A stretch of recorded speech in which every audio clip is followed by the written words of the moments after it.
श्री कृष्ण कहते हैं 3 स्त्रियों को तुलसी को जल कभी नहीं देना चाहिए। दरिद्रता आती है। इन 3 महिलाओं को तुलसी को जल भूल से भी नहीं देना चाहिए। जय श्री कृष्णा। राधे राधे। दोस्तों, आप सभी का स्वागत है। प्रिय दोस्तों, एक समय की बात है, देवी सत्यभामा भगवान श्री कृष्ण के पास आती है और उनसे पूछने लगती है, हे प्रभु, आज मैं आपके पास यह जानने के उद्देश्य से आई हूँ कि तुलसी को जल चढ़ाने के नियम क्या हैं। कौन सी स्त्री तुलसी को जल चढ़ा सकती है और कौन सी स्त्री तुलसी को जल नहीं चढ़ा सकती, इसके विषय में मुझे बतलाइए। भगवान श्री कृष्ण कहते हैं, हे देवी सत्यभामा, आज तुमने उत्तम प्रश्न किया है। तुलसी को जल देने के कुछ महत्वपूर्ण नियम होते हैं। उन नियमों का पालन करते हुए ही तुलसी को जल देना चाहिए। यदि कोई व्यक्ति इन नियमों का पालन नहीं करता है तो उसे महापाप लगता है। देवी लक्ष्मी उनके घर का त्याग करके चली जाती है।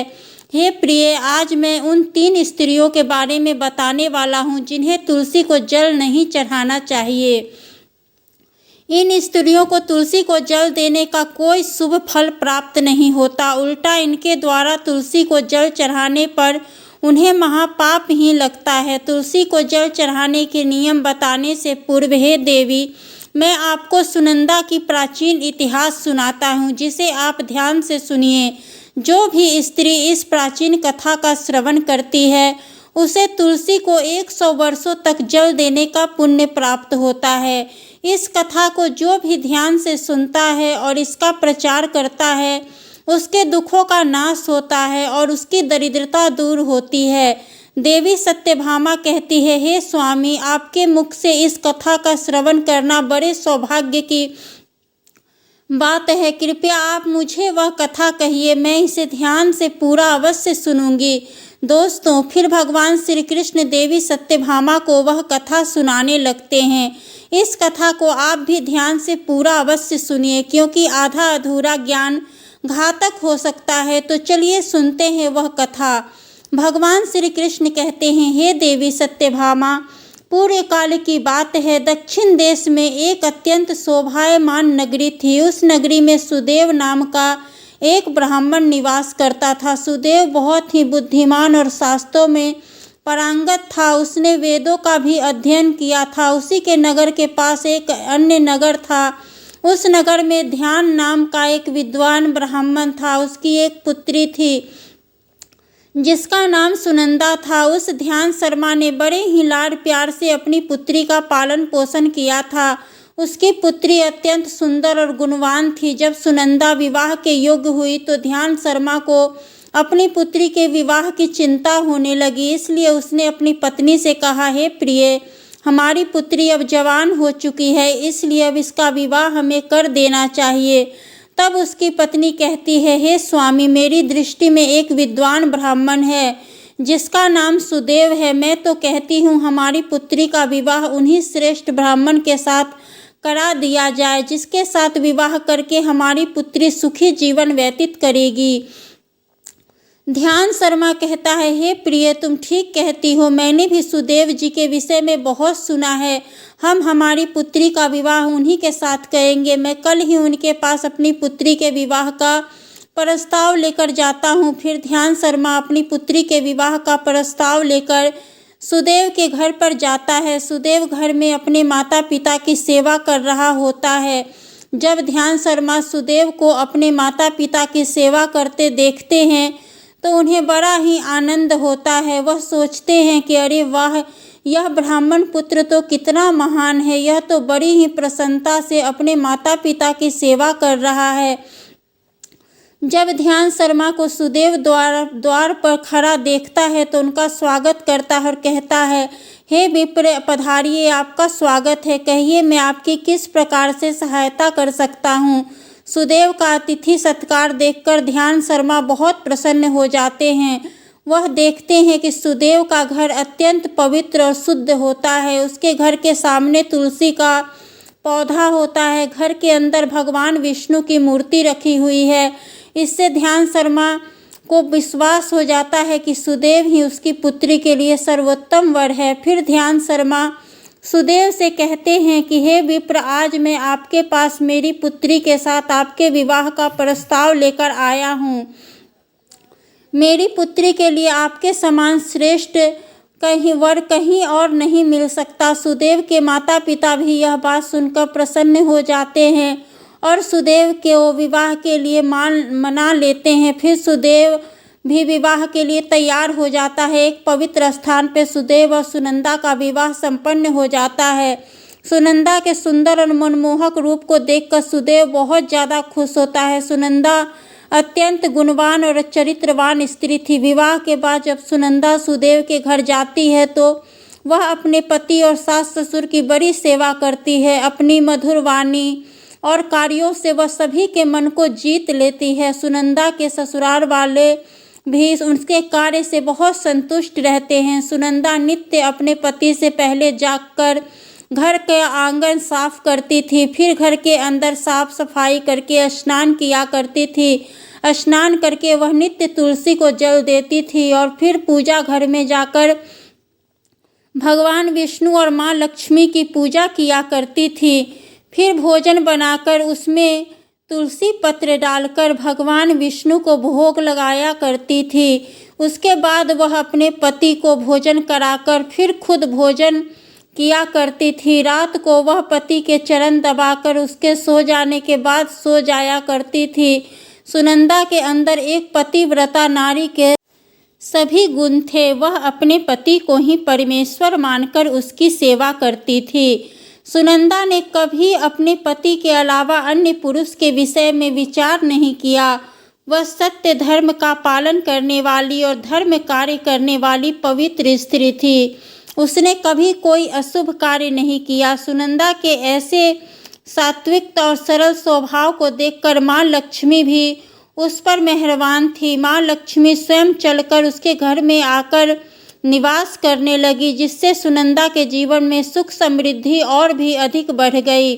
भगवान श्री कृष्ण कहते हैं, हे देवी सत्यभामा, देवी लक्ष्मी उन्हीं स्त्रियों पर अपनी कृपा दृष्टि बनाए रखती है जो पतिव्रता होती है और जो सत्य धर्म का पालन करती है। सुनंदा के अंदर वे सभी लक्षण थे जो एक श्रेष्ठ पतिव्रता नारी के अंदर होने चाहिए। लेकिन आगे मैं तुम्हें बताऊंगा कि सुनंदा की एक भूल के कारण देवी लक्ष्मी उसके घर को त्याग के कैसे चले गई।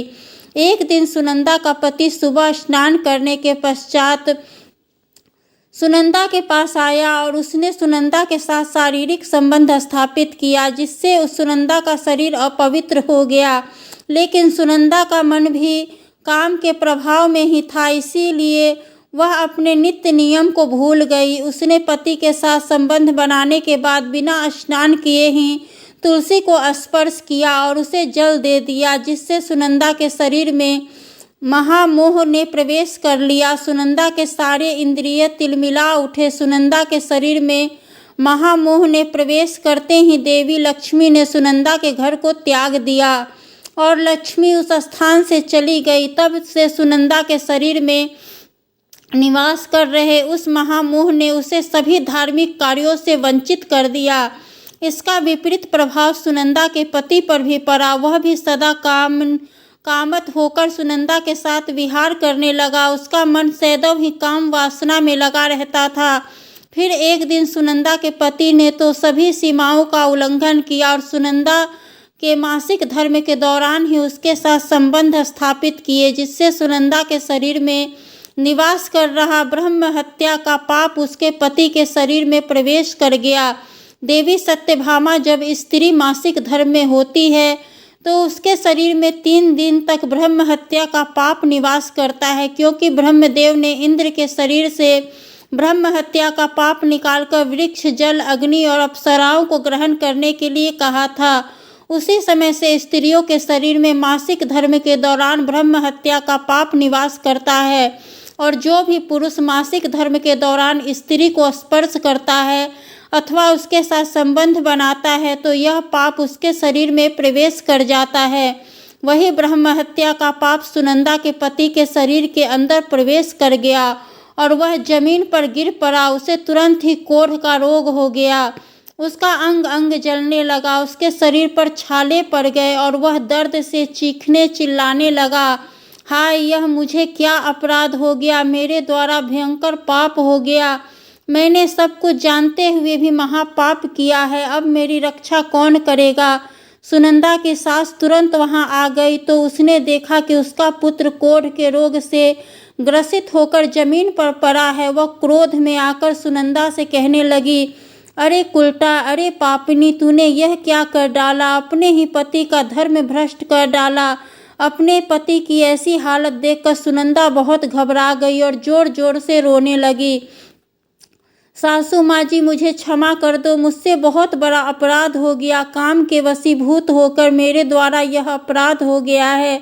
सुनंदा की सास ने कहा, पापिनी, तू इस घर से अभी चली जा, तुझ जैसी कुलटा स्त्री को इस घर में नहीं रखना चाहिए, तूने मेरे बेटे के जीवन को नरक बना दिया। सुनंदा कहती है, हे सासू माँ, मैं कहाँ जाऊँ, मेरे पति के अलावा मेरा कोई नहीं है, मैं उन्हें छोड़कर जीवित नहीं रह सकती। सुनंदा की सास कहती है, तू कहीं भी जाकर मर जा, लेकिन अब तू इस घर में नहीं रह सकती। इतना कहकर सुनंदा की सास ने उसे धक्के मारकर घर से निकाल दिया। फिर सुनंदा दुखी होकर घर से निकल गई। उसे अपनी भूल पर बहुत पछतावा होने लगा। उसे कुछ भी समझ में नहीं आ रहा था कि वह क्या करे। सुनंदा चलते चलते एक वन में जाती है। उसी वन में एक साधु का आश्रम होता है। तब वह उस आश्रम पर सहायता मांगने के लिए जाती है तो वहाँ पर कोई नहीं होता है। सुनंदा उसी आश्रम पर जाकर बैठ जाती है और अपने दोस्त के विषय में सोचते हुए दुखी होने लगती है। फिर कुछ समय बाद एक ऋषि उस आश्रम पर आते हैं जिसका वह आश्रम होता है। जब वह ऋषि एक स्त्री को अपने आश्रम पर दुखी बैठा हुआ देखते हैं तो आश्चर्यचकित हो जाते हैं और पास जाकर उस स्त्री से पूछने लगते हैं, हे पुत्री, तुम कौन हो और किस कारण से इस स्थान पर अकेली बैठी हो? तुम्हारे दुख का क्या कारण है? तब वह स्त्री कहती है, हे मुनिवर, मेरा नाम सुनंदा है, मेरे द्वारा घोर पाप हो गया था, उसी कारण से मैं अपने परिवार से बिछड़कर इस स्थान पर आई हूँ। वह ऋषि कहते हैं, हे देवी, यह क्या कह रही हो? तुमने कौन सा पाप किया है? मुझे विस्तार से बताओ, मैं तुम्हारी कोई सहायता कर सकूँ तो प्रयत्न अवश्य करूँगा। सुनंदा कहती है, हे मुनिवर, मेरे द्वारा घोर पाप हो गया है। मासिक धर्म के दौरान मैंने पति के साथ संबंध बनाया, इसी कारण से मेरे पति कोढ़ रोग से ग्रस्त हो गए और दुख भोग रहे हैं। फिर ऋषि कहते हैं, बेटी, तुम चिंता मत करो, तुम्हारे द्वारा जो पाप हुआ है उसका प्रायश्चित करो, तुम्हें पाप से मुक्ति मिल जाएगी। तुम इस आश्रम में बैठकर भगवान विष्णु की पूजा करो, तुलसी को नित्य जल दो और गौ माता की सेवा करो, तुम्हारा पति जल्द ही ठीक हो जाएगा। फिर वह सुनंदा वहीं पर उस आश्रम में रहकर भगवान विष्णु की नित्य पूजा करने लगती है। रोज स्नान करके वह ब्रह्मचर्य का पालन करते हुए तुलसी को जल चढ़ाती है और तुलसी के पत्र डालकर भगवान विष्णु को भोग लगाती है। फिर गायों को चारा डालती है, उनकी सेवा करती है। दिन भर वही भगवान विष्णु के आगे बैठकर भगवान विष्णु की भक्ति करने लगती है। इस प्रकार से 1 वर्ष बीत जाता है। भगवान विष्णु सुनंदा की दृढ़ निष्ठा और भक्ति से अत्यंत प्रसन्न हो जाते हैं और सुनंदा को साक्षात दर्शन देते हैं। भगवान विष्णु को साक्षात अपने सामने खड़ा देखकर सुनंदा उन्हें बारंबार प्रणाम करने लगती है। तब भगवान विष्णु सुनंदा से कहते हैं, हे पुत्री, तुमने बड़ी ही श्रद्धा से और भक्ति भाव से मेरी आराधना की है, इसलिए अब मैं तुझ पर प्रसन्न हूँ। कहो, तुम्हारी क्या कामना है? तब सुनंदा कहती है, प्रभु, कृपया मुझे बताइए, मेरे किस दोष के कारण मेरे अंदर काम का वास हो गया, जिस कारण मेरे से द्वारा गौ पाप हुआ और मेरे पति को कोढ़ का रोग हो गया। भगवान विष्णु कहते हैं, हे पुत्री, अब तुम ध्यान से सुनो, तुम्हारे द्वारा अनजाने में ही एक पाप हुआ था, जिस कारण से तुम्हारे अंदर महामोह ने प्रवेश कर लिया था। एक दिन तुमने अपने पति के साथ संबंध बनाने के बाद बिना स्नान किए ही तुलसी को जल चढ़ा दिया। पति पत्नी जब रति क्रिया करते हैं तो उनका शरीर अपवित्र हो जाता है और ऐसी अवस्था में तुलसी को कभी स्पर्श नहीं करना चाहिए। तुलसी लक्ष्मी का ही रूप है। तुमने अपवित्र अवस्था में ही तुलसी को जल अर्पण किया था, जिस कारण से देवी लक्ष्मी तुम्हारे घर का त्याग करके चली गई और फिर महामोह ने तुम्हारे अंदर प्रवेश कर लिया। उसी महामोह के कारण तुम्हारे और तुम्हारे पति के अंदर काम का प्रभाव अधिक बढ़ गया और मासिक धर्म के दौरान स्त्री के साथ संसर्ग होने के कारण तुम्हारे पति को कोढ़ का रोग हो गया था। वह सुनंदा कहती है, हे प्रभु, अनजाने में मुझसे यह बड़ा पाप हो गया था। अब इस पाप का क्या प्रायश्चित है? भगवान विष्णु कहते हैं, सुनंदा, इस पाप का प्रायश्चित तुमने 1 वर्ष तक ब्रह्मचर्य व्रत का पालन करके कर लिया, इसलिए अब तुम पाप से मुक्त हो। सुनंदा कहती है, हे प्रभु, कृपया मुझे बताइए किस अवस्था में तुलसी को जल नहीं देना चाहिए और तुलसी को जल देने के क्या नियम है? भगवान विष्णु कहते हैं, हे सुनंदा, अब मैं तुम्हें तुलसी को जल देने के नियम बताता हूँ, तुम इसे ध्यान से सुनो। हे पुत्री, तुलसी एक अत्यंत पवित्र पौधा है। यह मुझे सबसे अधिक प्रिय है, इसलिए इसकी सात्विकता बनी रहनी चाहिए। इस पौधे को कभी भी अपवित्र अवस्था में स्पर्श नहीं करना चाहिए। जो स्त्री मासिक धर्म में हो, उस स्त्री को इस पौधे को कभी स्पर्श नहीं करना चाहिए। मासिक धर्म के दौरान स्त्री के शरीर में ब्रह्म हत्या का पाप होता है। ऐसे में स्त्री को तुलसी को जल नहीं देना चाहिए। किसी भी स्त्री और पुरुष को संबंध बनाने के बाद तुलसी के पौधे को स्पर्श नहीं करना चाहिए और न ही इसे जल देना चाहिए। संबंध बनाने पर स्त्री और पुरुष का शरीर अपवित्र हो जाता है। ऐसी अवस्था में तुलसी के पौधे को स्पर्श करने पर दोष लगता है। देवी लक्ष्मी ऐसे स्थान से चली जाती है। हे पुत्री, जो स्त्री अपने पति का त्याग करके चली गई हो, जो विवाह के पश्चात अपने पति को छोड़कर पुरुष के साथ निवास कर रही हो, ऐसी स्त्री को भी तुलसी को जल नहीं छोड़ देना चाहिए। तुलसी की पूजा करने का अधिकार केवल प्रतिव्रता स्त्री को ही है। जो स्त्री अस्तित्व होती है, उसे तुलसी को जल नहीं चढ़ाना चाहिए। हे सुनंदा, अब मैं तुम्हें तुलसी को जल देने के संबंध में महत्वपूर्ण नियम बताए हैं, तुम इसे ध्यान रखो। तब सुनंदा कहती है, प्रभु, मेरे पति कोढ़ के रोग से पीड़ित है, कृपा करके मेरे पति के रोग से मुक्त कीजिए। तब भगवान विष्णु कहते हैं, हे सुनंदा, तुमने इस तुलसी के वृक्ष की 1 वर्ष तक पूजा की है। यह अत्यंत पवित्र पौधा है। अब तुम इसके पत्ते ले जाकर अपने पति को खिला दो, वह रोग और पापों से मुक्त हो जाएगा। इतना कहकर भगवान विष्णु अंतर ध्यान हो जाते हैं। यह सुनकर सुनंदा बहुत प्रसन्न हो जाती है और भगवान विष्णु को बारंबार प्रणाम करके धन्यवाद देती है। फिर सुनंदा उस तुलसी के पौधे के कुछ पत्ते तोड़कर घर पर आती है और अपने कोढ़ी पति को खिला देती है। तुलसी के पत्ते खाते ही उसका पति स्वस्थ हो जाता है और सुनंदा को अपने गले लगा लेता है। सुनंदा की सास भी जब यह चमत्कार देखती है तो बड़ी ही प्रसन्न हो जाती है और फिर वे सभी प्रसन्नता से रहने लगते हैं। भगवान श्री कृष्ण कहते हैं, हे देवी सत्यभामा, इसलिए इन अवस्थाओं में स्त्रियों को तुलसी को जल नहीं चढ़ाना चाहिए और न ही तुलसी को स्पर्श करना चाहिए, अन्यथा इसके अशुभ परिणाम भोगने पड़ते हैं, जैसा सुनंदा के साथ हुआ था। दोस्तों, अब जानते हैं कि तुलसी के पौधे से जुड़े महत्वपूर्ण नियम। शास्त्रों के अनुसार सोमवार, बुधवार और रविवार का दिन तुलसी का पौधा लगाने के लिए बहुत शुभ होता है, लेकिन ग्रहण काल में अर्थात सूर्य ग्रहण, चंद्र ग्रहण आदि दिनों में तुलसी का पौधा कभी नहीं लगाना चाहिए। तुलसी के पौधे को मिट्टी के गमले में लगाना श्रेष्ठ होता है। घर के मुख्य द्वार के सामने एक सुंदर गमले में तुलसी का पौधा लगाना चाहिए।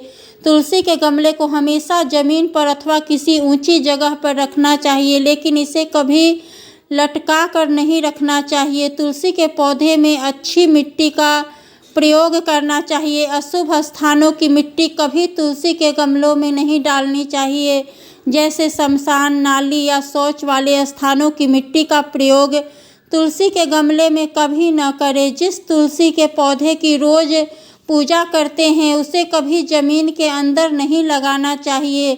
जमीन में लगाने से तुलसी का पौधा अपवित्र हो जाता है और इसका आकार भी बड़ा हो जाता है, जिससे इसकी पूजा करने में परेशानी होने लगती है और लोग इसकी टहनियाँ तोड़ने लगते हैं। इसके अलावा ध्यान न देने पर पशु इसे नुकसान पहुंचा सकते हैं। तुलसी का पौधा लगाने के लिए उत्तर, पूर्व तथा पूर्व दिशा ही सर्वश्रेष्ठ मानी गई है। इसमें उत्तर पूर्व दिशा अत्यंत शुभ होती है।